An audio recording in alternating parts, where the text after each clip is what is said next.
This is the Fairport album that's defined by the jangly guitars of psychedelic pop. Bit of an oddity in the Fairport discography, and therefore one you should definitely check out.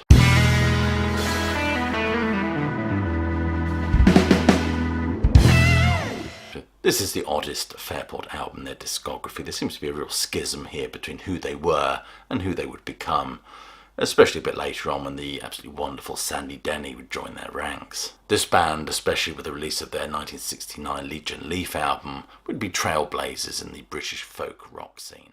However, they are certainly indebted to Bob Dylan plugging in, as well as the electrified folk jangle of the Byrds and the Buffalo Springfield. Bands that effectively shifted the emphasis away from the traditional folk of Greenwich Village, New York, to the West Coast.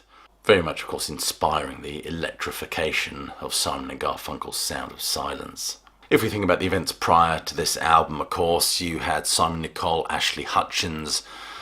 They had already formed the backbone of what was known then as the Ethnic Shuffle Orchestra. And at this time they were very much looking for a kind of new direction in terms of the sort of band they wanted to be.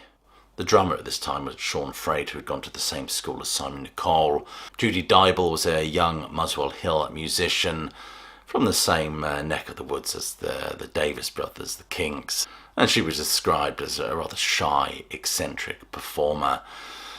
Of course, she would join Ashley Hutchins, Simon Nicol and Richard Thompson. Richard Thompson was then only just 18 years old. And they would often meet at Simon Nicol's parents' house, which was a nice mock Tudor property on Fortis Green. The name of this property was Fairport.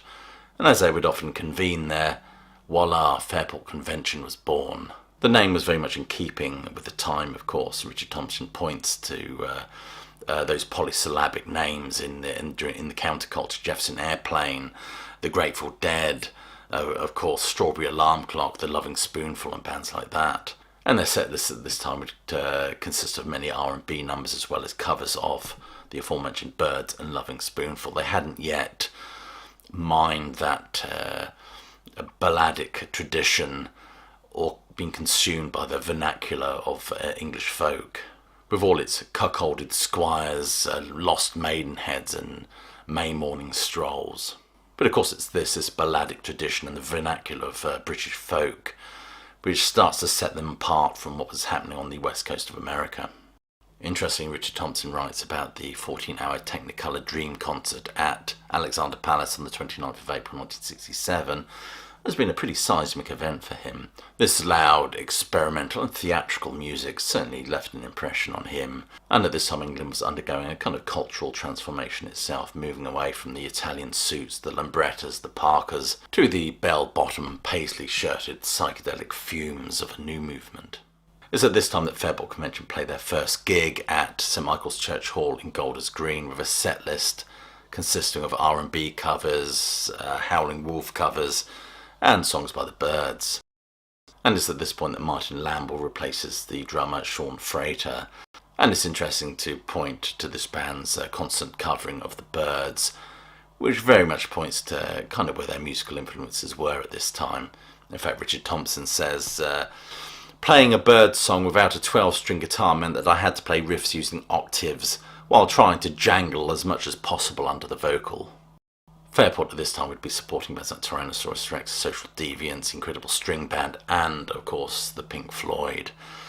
Now, Richard Thompson said of Syd Barrett that not a great musician in the orthodox sense, but he had a good instinct for the possibilities of music. Interestingly, Syd Barrett is actually a distant relative of Richard Thompson.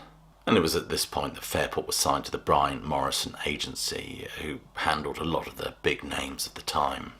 One fortuitous meeting this time was with Joe Boyd, who encouraged the band to record an album a couple of months after they'd actually named themselves Fairport Convention. Now, of course, Joe Boyd knew a young Canadian singer named Joni Mitchell, and he actually had access to some songs she'd written but not yet recorded, and allowed the band to thrash them out, including Both Sides Now and I Still Don't Know Where I Stand, which were on the first album. It was Joe's suggestion that they bring Ian Matthews to add some vocal power to their sound. Of course, Ian Matthews at this time was playing in a band called The Pyramid. So songs on this album that they recorded at this time included Sunshade, Decameron were thrashed out. Ashley and Thompson wrote It's Alright Ma, It's Only Witchcraft. It was a nod to Dylan, of course, but also a thinly veiled satire on Witch Season, which was the name of Joe Boyd's production office. One Sure Thing came from American folk duo Jim and Jean, and Judy Dee contributed the track Portfolio. But interestingly, their cover of Leonard Cohen's Suzanne did not make it onto the album for some reason. I think it was such a popular number, so well known, they decided it's best to leave it off. Interestingly, at this time when the band would perform live, they would often be joined on stage by a young and relatively unknown at this point Jimi Hendrix. It was Joe Boyd, I think, who was instrumental in getting the band to sign for Polydor.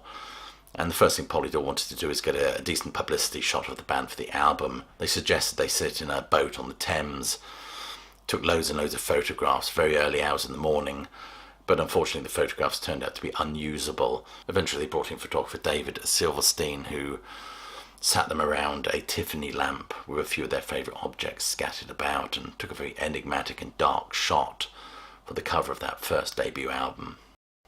This album is unfairly overlooked by the No Sandy Denny, No Fairport crew. This is one of my favourite albums, and I admit it's a bit clumsy, derivative in many respects, but it has that psychedelic fuzz to it that I really enjoy at this time of year. It certainly draws its inspiration from that West Coast American sound bands like the Byrds, the Jefferson Airplane, Buffalo Springfield, and it's interesting how they interpret the early work of artists like Joni Mitchell, and of course there's a few Bob covers as well. However, I think the covers of Joni Mitchell and perhaps Bob Dylan at this time only tends to highlight how pale their own material was in comparison. I think Decameron is one of the best compositions on this album. It has a very floaty, weed-infused feel to it, as well as the brilliant Emmett Rhodes number that they cover for this one, Time Will Show the Wiser. This is an intriguing debut album. It may lack the majesty and purpose of a record like Legion Leaf, but nevertheless I do enjoy its sun-dappled psychedelic tones. I rather enjoy all the naive rudeness of it, really, from a debut album, and it's an interesting document in how this band's sound formed prior to sort of engaging with that English balladic and folk tradition. As this band are rising in recognition and becoming more high profile, playing numerous festivals, they even supported the Captain Beefheart and his Magic Band. But Judy Dee, they began to recognise that her voice, she was a little bit lost, I think, in terms of the sound as the band were getting louder and more powerful. Richard Thompson writes in his autobiography, "To my mind she shone in a quieter setting like a folk club, did not have the vocal strength to sing over a band that was becoming more muscular. She ended up sounding strained, and it was doing her a disservice." Of course, she and the band soon parted ways.